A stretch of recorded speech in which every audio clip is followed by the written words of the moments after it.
The world of SCORN revolves heavily around reproduction and sustaining a failing civilization which ultimately meets its doom. A human who seems to have been heavily modified with his mouth being in the process of fully being shut, wakes up finding himself pinned to the ground alongside many like himself, in the presence of a large organic pillar where many like himself seemingly have suffered the same fate. The man has a tool attached to his left hand which we later discover to be a key which is used to interact with many doors or machinery used to interact with other parts of the construction as if it's a giant factory. As the man frees himself from his dried organic restraints, his consciousness and vision flashes between two time periods or presences, one crawling towards the pillar and another being someone without a hand key, being present in a post-apocalyptic world crawling towards a high-rising structure. As he crawls further, the person in the wasteland falls through a land crevice, awakening in the depth of the mines of the citadel, being heavily fortified with high-tech doors and structures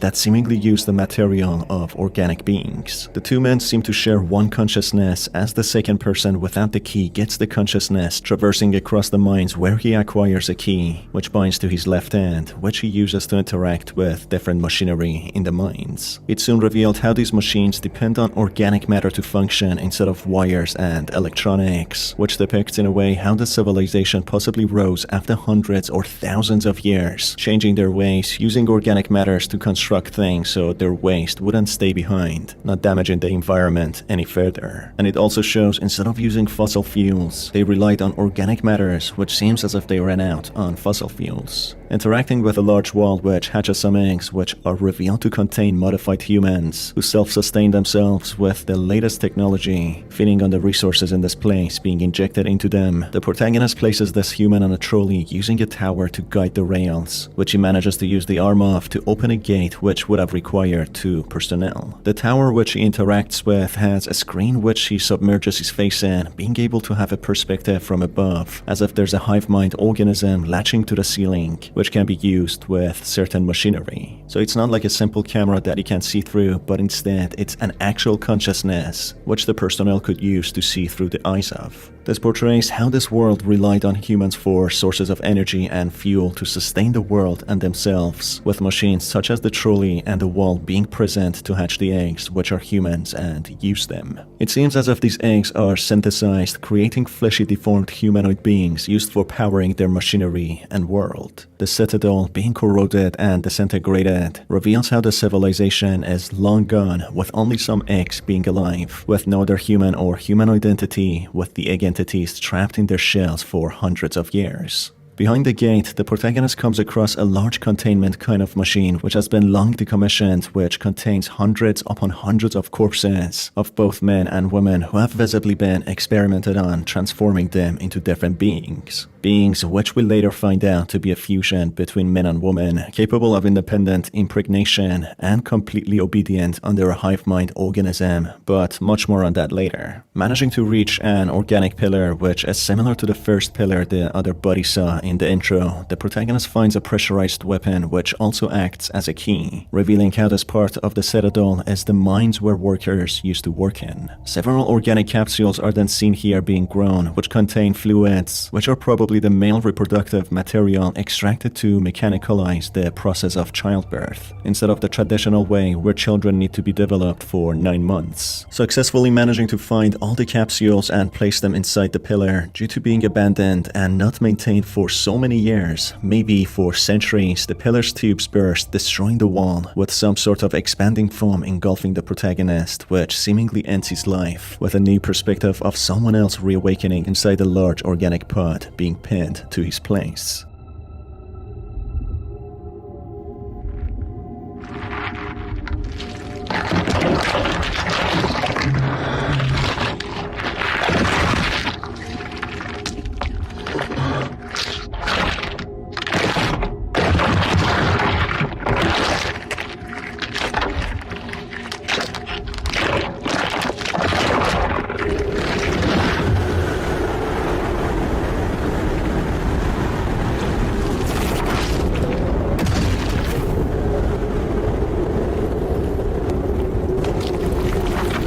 After managing to break his restraints, the new protagonist falls from what seems to be a cocoon or even an artificial womb, falling to the ground and detaching what seems to be an umbilical cord from himself. This protagonist seems to have exposed internal organs compared to the other person, as if he's not fully developed or being in a different stage of development or the time period of this mysterious civilization's history. Next to himself, he finds many corpses who seemingly had tried to escape as well, but all failed, decomposing to the passing of time, with a wall being full of these cocoons, all seemingly having an artificially created, modified human being. The scene has strong Matrix vibes, drawing extremely close resemblance to the pillar where humans were harvested in a farming field, then placed on the wall, where they would spend the rest of their lives. Of course, their consciousness would also be transferred into a world which was called the Matrix. Maybe these humans were supposed to be in these cocoons, controlling different avatars, maybe depicting that the first two protagonists were the consciousness of this human. That's when the new awake protagonist sets foot outside, finding himself in a sandy wasteland with large land crevices, maybe created naturally or due to the alien-like citadel borrowing its roots and minds underneath.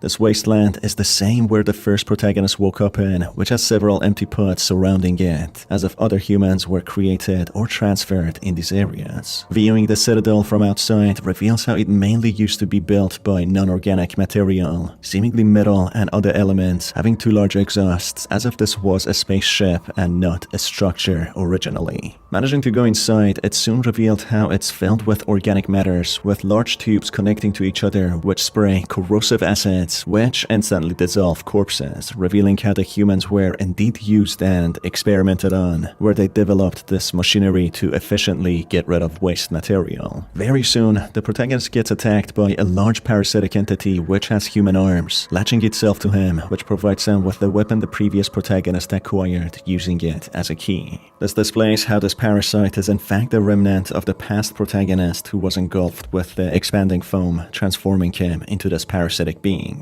After some time finding a key, the protagonist manages to open a flower-like contraption, which releases an almost fully formed human being which dies soon after coming out, as if not being actually fully developed or not yet equipped with the technology to function, maybe being one of the later synthesized humans who require a hive mind to control them or a consciousness. The protagonist soon comes across the tower which allowed the previous protagonist to shift the rail routes, which depicts how it has corroded, seemingly being decades or even hundreds of years since the last person used this part of the mines. Arriving at a large control center where many pods are used as platforms to transport people to other sections of this factory, being essentially used as elevators, the protagonist observes flying parasitic entities which have small tentacles who can latch into other organic bodies. This place seems to be overtaken by waste material and parasitic veins, growing these parasitic beings on them, which reveals one major reason why the civilization collapsed, seemingly being toppled down and brought to its destruction because many experiments created byproducts such as these parasites infecting other humans. The protagonist soon comes across an infected body by these parasites which has long lost its humanity, being transformed into a hostile entity, puking acid while still having human limbs. Portraying how it used to be a human, with this displaying how the organic material stretched throughout the factory is the infectious growth and spread of these parasites, which have destroyed such an advanced yet cruel civilization. And evidence showing that the civilization didn't intend creating these veiny materials overtaking the factory is that they actually block many of the moving machinery that have been created, depicting how they were not intentional, with these parasites claiming the factory and hindering the process of the machineries. More hostile parasite-infected bodies attack the protagonist, one even looking like a chicken throwing projectiles. It's soon shown how these parasites even feed on each other, infecting each other to the point of binding and becoming new entities, which eventually probably become the veiny structures. Soon, coming across a large humanoid being, it's shown how many parasites are growing on its organic body, as if portraying the source of the parasites, especially as this area is significantly overtaken by the parasites. Not long later, the protagonist becomes troubled by his own parasite, which has been riding him since the beginning, who starts depleting the protagonist protagonist's health, digging deeper into him, with the protagonist growing tentacles and roots on him, slowly being consumed by this parasite. The protagonist then rides a transporting device which takes him all the way to the main halls of the citadel, which is decorated with statues honoring the value of reproduction, including both parties, men and women, but displaying them in a modified version. Despite its grand stature and meticulous details in design, the structure is being disintegrated as it's been abandoned for centuries, showing the remnants of a thriving and powerful civilization brought to its knees by parasites, a mere byproduct which seemingly was not even intended. Entering the Grand Hall, the protagonist witnesses an outstretched veiny complex on the ceiling, being similar but different to the veiny parasitic formations, with many humans being connected and tethered to the structure as if they are all connected.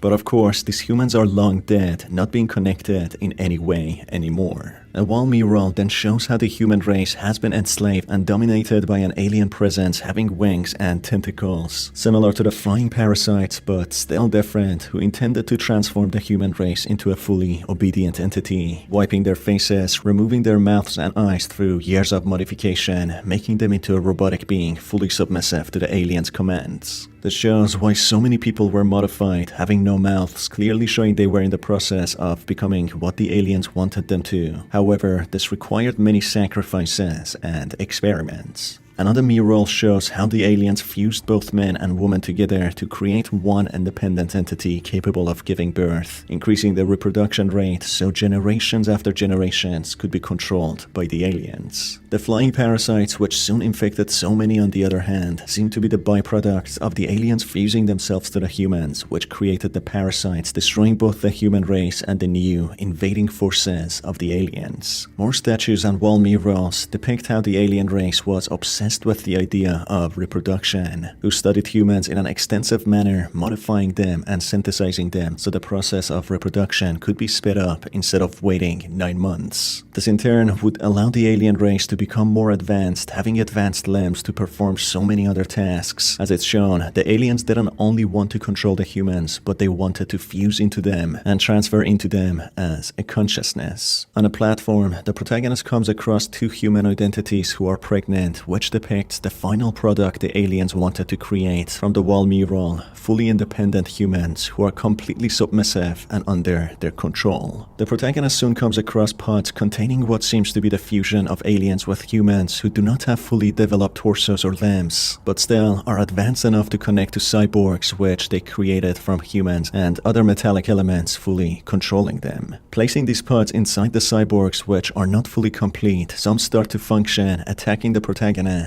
which it destroys, getting the corpses of these mixtures between aliens and humans. This reveals how the protagonist was required to awaken them so their consciousness would be present when he kills them and uses their bodies to extract a fluid which can be injected into the pregnant synthesized products, giving them consciousness. The cyborgs, on the other hand, seem to have been guards which the aliens created to defend their civilization, which didn't go too well, with the cyborgs now being not fully functional due to hundreds of years of not being maintained. As the protagonist manages to get all the vials necessary to awaken the pregnant entities, the parasite on him grows severely, stopping him from being able to use his hands as they get overtaken by tentacles, slowly becoming fully consumed. Being left with no other choice, he uses a machine which removes the parasite, but the parasite manages to escape, with the protagonist being severely injured as the result. This machine displays how parasites were a common thing even back several centuries ago, where the aliens created these machines to combat the parasites. Passing a gate, the protagonist observes a pregnant statue which has flower-like formations under it, depicting how reproduction was synthesized and modified by the aliens, resembling the earlier stage in the game when the protagonist opened one of the flowers with a fully grown man coming out, yet quickly dying. This clearly shows how the modified human born was not put in a different machine to finish the stages of his completion, hence why he died. Injecting the pregnant entities with the vials acquired from the embryo-like pods, the entities grow a parasitic eye on them, coming to life yet not showing any sort of sentience and free will. The injured protagonist then climbs in a wheel which restrains him, with a mechanical doctor connecting his brain to the formation above, which shows how the formation is indeed a hive mind, transferring the consciousness to the pregnant pregnant entities, revealing how the aliens wanted to find a way to transfer their consciousness to the humans since the beginning, but not before creating the perfect humans, being a fusion of both men and women who are self-sufficient, who would also be fully obedient with no consciousness of their own. Maybe these entities would eventually give birth to a new breed of a fusion between humans and aliens, with the aliens having the ideal physical form, being self-sufficient, able to reproduce and continue their lineage and civilization, not requiring as much food anymore and able to do everything they couldn't before. That's when the protagonist picks up his original body from the operating bed, taking a scalpel from the doctor which still performs on the body. As the protagonist tries to carry his original body out of this horrifying citadel, getting further and further away from the hive mind weakens the signal, switching his consciousness back to his weak and injured body. That's when the large parasite from earlier reappears once more, latching onto the protagonist, ending his life, with his consciousness slowly leaving his body while he regrets losing the new capable body, reaching out to it. The fusion between the parasite and the protagonist creates a familiar lump which was surrounding the pillar in the beginning of the story, depicting how so many survivors who managed to get out of the cocoons died, with the protagonist being one who managed to get the furthest.